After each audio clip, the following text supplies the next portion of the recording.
Would you look at these beauties? Long, elegant body, natural color, small, unintrusive jig head, small, unintrusive hook, small gap. I mean, this is pretty good. I've seen a lot of nice jigs, nice ultralight jigs, but this is way up there.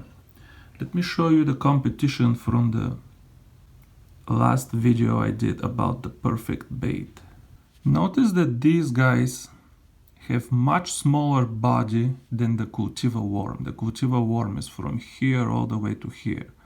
It's longer and thicker, a lot more body than the NIKKO worms. The NIKKO worms have almost no body at all. I mean, where is the body? How much thicker is the body than the tail? Not much, and so short that, I mean, there is just almost no body in these baits. It's actually a little bit of a problem, and I'm gonna talk more about that later. But much smaller body, much bigger tail. The tail starts from here all the way to the end versus here to here, almost twice as long. And the tail doesn't taper. Look, it's just as thick here. It tapers a little bit at the very end, but it's just as thick here as it is thick here. Doesn't taper like on the cultivar. So the action on the two baits, it's hard to tell which one has more action because the action is completely different. NIKKO, next generation soft baits, made in Japan. This is, the motto is pin straight worm, 1.9 inch long. This particular color is watermelon with red flake. This bait has three main advertising points that you can see right here on the label: scented, long-lasting, and biodegradable. It was actually recommended to me by a subscriber because it's long-lasting. But I want to say that there is also one really strong feature that I don't know why they didn't advertise, and I would put it on the label here, that it has unique shape, unique profile, and also unique action. So I would put one more bullet under biodegradable here that would say unique profile and unique action. You know how with the Kitek baits you can open the package, take one lure and seal it back, and the package still looks new, and you can put it back in your box and it still looks nice and new. These guys here, you cannot do that. They are sealed in a way that to take a lure out of the package you have to completely tear this top section off, and then it looks ugly like this, and you can have this package for another year in your box and it will always be ugly. But on the upside, if somebody has been opening packages to smell them at the store, you know, you would tell it. They actually cannot do that. So every package you get, you know, it's guaranteed to be sealed and never opened. But if you do open it, because they say scented, if you do open it in your room and smell it, there is a very nice, very pleasant, organic smell coming out of the package. But it's very subtle. It is absolutely nothing like the Kiteks. These things just reek on squid or whatever they put in them. They just reek on them.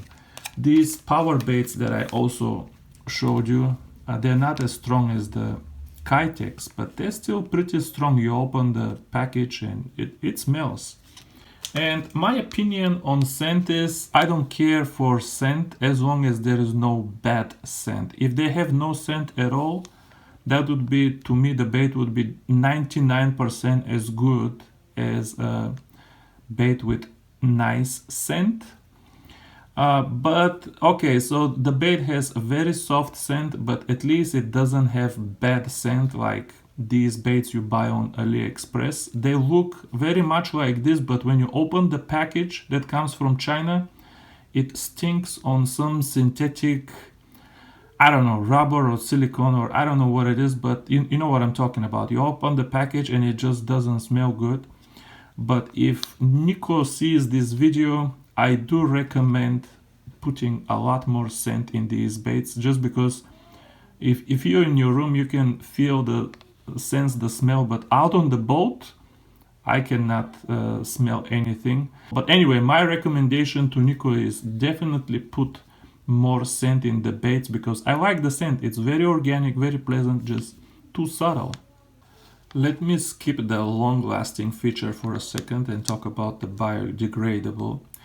Biodegradable is becoming increasingly important to me and the fishing community in general.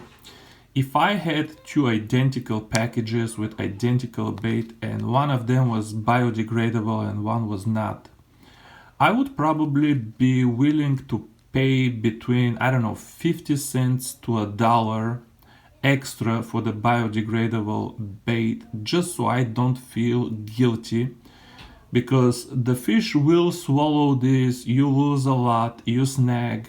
I mean, you just feel good knowing that this thing will disappear, and if the fish inhale it, they will be able to, pass it through. Yeah, I feel more and more guilty, and I assign higher and higher value to the biodegradable component in the bait. Okay, long lasting. This is why the bait was recommended to me. He told me you can catch 100 fish with one bait. I did confirm that. I did catch 100 fish, I kid you not, with just one bait. It might even have been this one here, but I think I caught 100 fish with several of them. But okay, here is this elastic again. You can stretch it ridiculous and let go and it comes back. And it often happens actually, a bluegill will come and grab only the tail and tug a little bit, and my float goes down and I pull and I feel a little resistance, and the bluegill senses that something is wrong and it lets go. And then you blame your hook for not hooking the fish, but the hook never got inside the bluegill's mouth. They just came and nipped at the tail.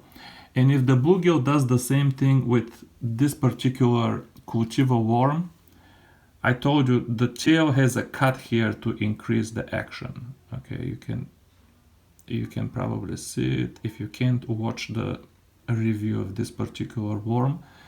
But if you fish this bait, it is true that you're gonna lose some tails, because damn bluegill, they will come and nip only at the tail of them, even though it's so small. You're gonna catch a ton of bluegill, but some of them will nip the tail. And I can confirm you will lose some tails. The problem is, how many tails are you gonna lose? Because honestly guys, I fished this all year and I don't remember a day where I lost. Honestly, I think the most I lost is 2 tails, okay, per day, on one day. So I know a lot of you are on a budget and you still want to try these Japanese lures, but come on, is saving 2 tails per day really gonna make your decision easier, to buy? I understand if the bait was $1 cheaper, that would affect your decision a lot, but just durability, how much you save on this? So I agree that durability of this bait is superior to the cultivar, but if you have to put a money value on this, how much do you save? Also, you catch 100 fish with this bait, it no longer looks brand new. Let me compare it with a brand new bait. I don't know if you can tell, but the brand new bait is shinier, has flakes. I mean, I just, after I catch 50 fish, I feel like removing the worm and putting a brand new worm anyway, because it just looks nicer. Okay, let's talk about the last unique feature of the bait, which is the unique profile and unique action. There are a lot of baits that kind of mimic the cultivar bait that I showed you, but I haven't seen any baits that try to mimic this guy. So that's why I said the profile and the action are definitely unique. Another thing that's unique is, I don't know if you can see, there is a hole going through the body. Not through the tail, but just going through the body. So you can, when you put your jig, you can run it through the hole. And I strongly recommend you run it through the hole because first of all, it will be straight because it will go right through the middle. And second of all, this hole was almost necessary because if you think you can run a jig head through this elastic without a hole, that will take you like 5 minutes to run it straight. It's just very difficult. So the hole I thought was at first, just something like a marketing gimmick, but then my opinion completely changed. Now I think this hole is just absolutely necessary for this kind of baits. But keep in mind, because this body is so small, there is very few jigs on the market that you can use with this bait. The last two jigs that I reviewed, Cultiva JH82 and 89, the bluegill assassin, they will work good with this bait because they have very short shank. You need very short shank. And they have very small gap, and both of them have small gap, and look how thin this guy is. You need a small gap, otherwise the gap will stick all the way up to here. You cannot use the Daiwa Gecko Pigeon with this bait.